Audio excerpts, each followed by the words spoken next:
रूसी हमले का तीसरा दिन है और इस वक्त के 10 बड़े अपडेट आपको बता देते हैं। कीव में रिहायशी बिल्डिंग पर मिसाइल हमला किया गया है। यूक्रेन के 821 सैन्य ठिकाने तबाह कर दिए गए हैं, ये रूस की ओर से दावा किया जा रहा है। यूक्रेन की 14 मिलिट्री एयरफील्ड तबाह कर दिए गए हैं, ये भी रूस की ओर से क्लेम किया जा रहा है। तो एक के बाद एक ये मिलिट्री इंस्टॉलेशंस को टारगेट किया जा रहा है और ये लगभग जो संख्या थी कल 700 के आसपास थी और अब ये बढ़ चुकी है। 14 मिलिट्री एयरफील्ड तबाह कर दिए गए हैं, ये भी रूस की ओर से दावा किया जा रहा है। 24 एंटी एयरक्राफ्ट मिसाइल सिस्टम भी तबाह कर दिए गए हैं। 7 एयरक्राफ्ट, 7 हेलीकॉप्टर, 9 UAV मार गिराए गए हैं, ये भी रूसी सेना की ओर से दावा किया जा रहा है।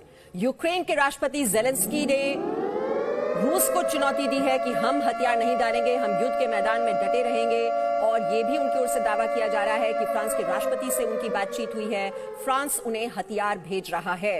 रूस ने दुनिया का अपमान किया। आपको बता दें ये UNSC की जो बैठक है वहां पर ये निंदा प्रस्ताव लाया गया था और 15 सदस्यों में से 11 ने रूस के खिलाफ मतदान किया है।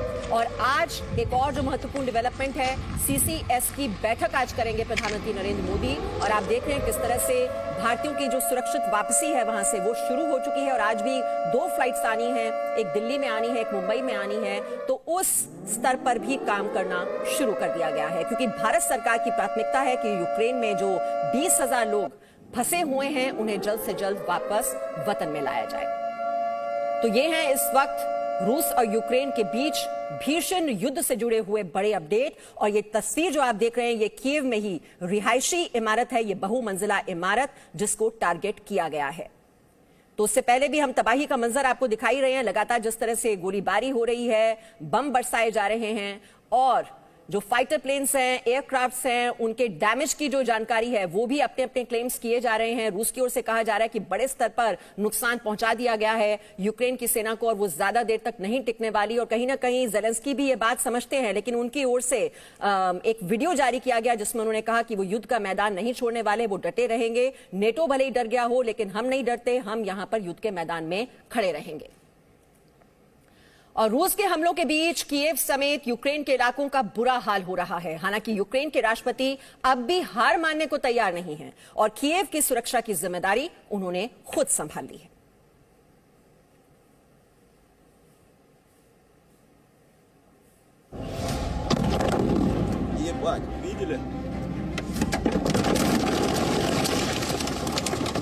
पुतिन की सेना लगातार यूक्रेन में आगे बढ़ रही है। लड़ाई का तीसरा दिन है। रूस आक्रामक है तो वहीं यूक्रेन डटा हुआ है।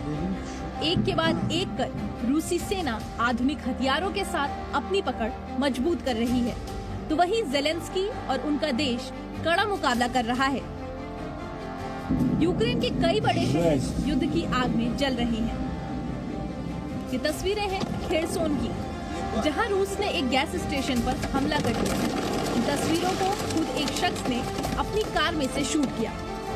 यूक्रेनी सेना के मुताबिक लड़ाई के तीसरे दिन भी रूस को उसी की भाषा में जवाब दिया जा रहा है। यूक्रेनी सेना के मुताबिक तीसरे दिन रूस के कई लड़ाकू विमान मार गिराए। इसके अलावा रूसी पैराट्रूपर से भरा एक IL-76 विमान भी यूक्रेन ने मार गिराया। यूक्रेन में सबसे भीषण लड़ाई इस वक्त राजधानी कीव में चल रही है, जहां रूस और यूक्रेन की सेना आमने सामने है। स्थानीय लोगों के हाथों में हथियार हैं। प्रशासन लोगों को अपनी सुरक्षा के लिए पेट्रोल बम बनाने को कह रहा है। साथ ही राष्ट्रपति जेलेंस्की भी सेना का मनोबल बढ़ा रहे हैं। Всім добрий вечір. Лідер фракції тут, голова Офісу президента тут, прем'єр-міністр Шмигаль тут, Подоляк тут, президент тут. Всі ми тут, наші військові тут, громадяни суспільства тут, всі ми тут. Захищаємо нашу незалежність, нашу державу. І так буде й далі. Слава нашим захисникам, слава нашим захисницям. Слава Україні! जेलेंस्की अभी भी कीव में मौजूद है। इसी बीच अमेरिका ने उनको सुरक्षित निकालने की पेशकश भी की, जिसे उन्होंने ठुकरा दिया। जेलेंस्की ने अमेरिका का प्रस्ताव ये कहकर ठुकरा दिया कि उन्हें सवारी नहीं बल्कि हथियारों की जरूरत है। जहां एक तरफ रूस के खिलाफ अपनी सेना का मनोबल बढ़ाने के लिए जेलेंस्की लगातार वीडियो संदेश जारी कर रहे हैं, तो वहीं पुतिन भी हमले के साथ साथ यूक्रेन की सेना को भड़काने का काम कर रहे हैं। पुतिन यूक्रेन की सेना को तख्ता पलट की सलाह दे रहे हैं।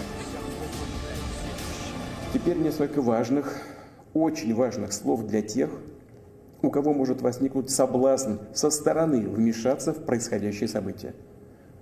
Кто бы ни пытался помешать нам, а тем более создать угрозы для нашей страны, для нашего народа, должны знать, что ответ России будет незамедлительным и приведет вас к таким последствиям.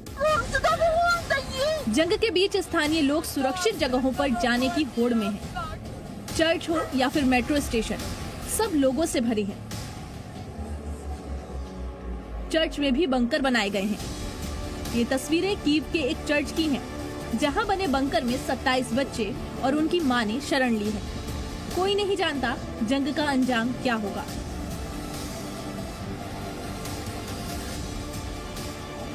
वहीं दूसरी तरफ रूस के इस कदम के बाद कई देश रूस पर प्रतिबंध लगाकर रोकने की कोशिशों में लगे हैं, लेकिन क्या पुतिन किसी के सुनेंगे, ये एक बड़ा सवाल है। ब्यूरो रिपोर्ट, जी मीडिया।